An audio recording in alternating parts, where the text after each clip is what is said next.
Chapter 6. Starpov, are you not going? I asked Lucifer. No, he replied with a straight face. So Lucifer brought me to school today, and he said he's not going. But why? I asked, and he totally ignored. This guy is so weird. Yesterday he left me, and today he says he's staying. I felt a bit happy, but the stares people are giving me could send me into the ground. What class are you having first? He asked me. Oral English, I replied, and he nodded. We walked to the class and everyone stared at us. I quickly hid behind Lucifer. When will I ever get used to all this stares? Stop staring, Lucifer yelled, and they flinched well, including me. They all removed their gaze from us and focused on what they were doing. Lucifer sat behind me, and the teacher came in. I'm sure she's shocked to see him in class, but she didn't say anything. She taught, and I felt someone touch my hair. I was a bit surprised, but it didn't end there. He was rolling my hair around his fingers and was staring at it. Is this a normal thing people do, or what? It was lunchtime, and students were going in and out. Asia, I called excitedly, and she smiled. Star, she called, and her face dropped when she saw Lucifer. I looked for you yesterday after class, she stuttered. Is this how scared they all are of Lucifer? Yeah, I looked for you too, but I got lost in the process. I answered casually, and she gave me a small smile. Great, I will see you later, she said, and hurried away. Great, he made her leave because he couldn't stop staring at her, like he was about to chop her head off. Are you hungry? Lucifer asked, and I nodded. We head to the cafeteria where a lot of students are, and we're eating. Lucifer collected some food for us, and we looked for an empty seat. I was about sitting down when I saw someone. He was the one that saved me from those mean guys yesterday. Davin, I called, waving at me. Hi, Star, he called, smiling, and walked up to me. ERRM.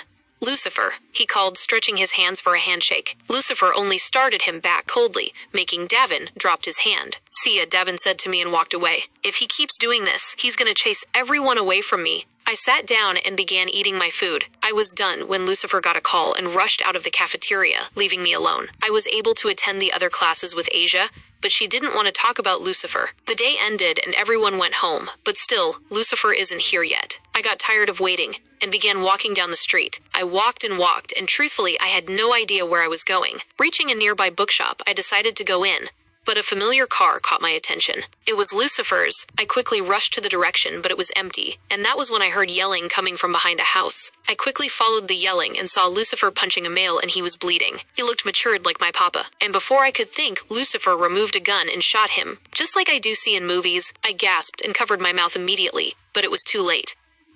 Lucifer already saw me. He was really surprised, but his expression changed immediately to an angry one, and only one thing came to my mind, which was running. I began running, but I wasn't really fast, and his hands gripped me tight.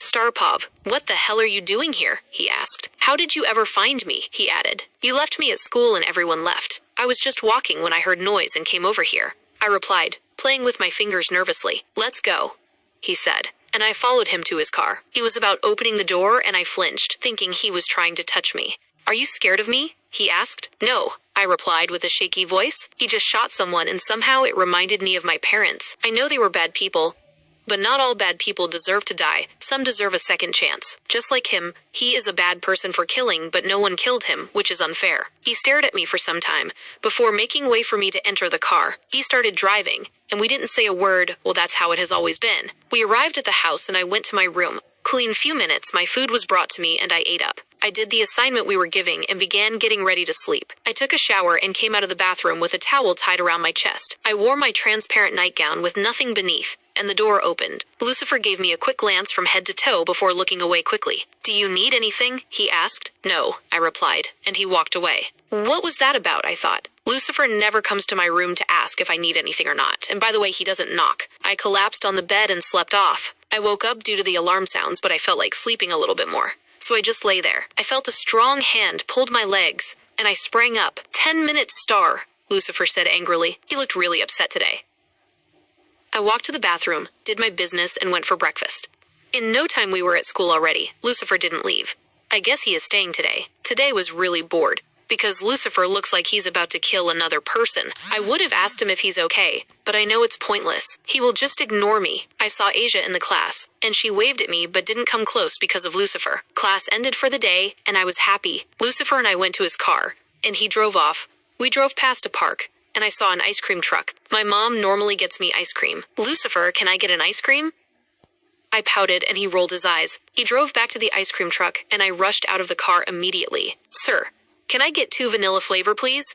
I said, smiling widely. He handed me 2 cone, and Lucifer gave me some notes. I almost forgot I have to pay for ice cream. "This is yours," I said, handing him a cone. "I don't want it," he replied sternly. "But I got them for you," I said sadly. "Throw it away," he said in a cold tone, which made me more sad. Before I could say anything, I felt Lucifer's hands dragged me, making the ice cream to fall, and gunshots follow behind. I was beyond scared, as Lucifer ran with me into the nearby mall. The whole place was scattered, and people kept running from one place to another, making me even more scared. I didn't know I was crying until Lucifer led me to a cabinet. "I want you to stay here, okay? Do not come out for anyone except it is me, okay?"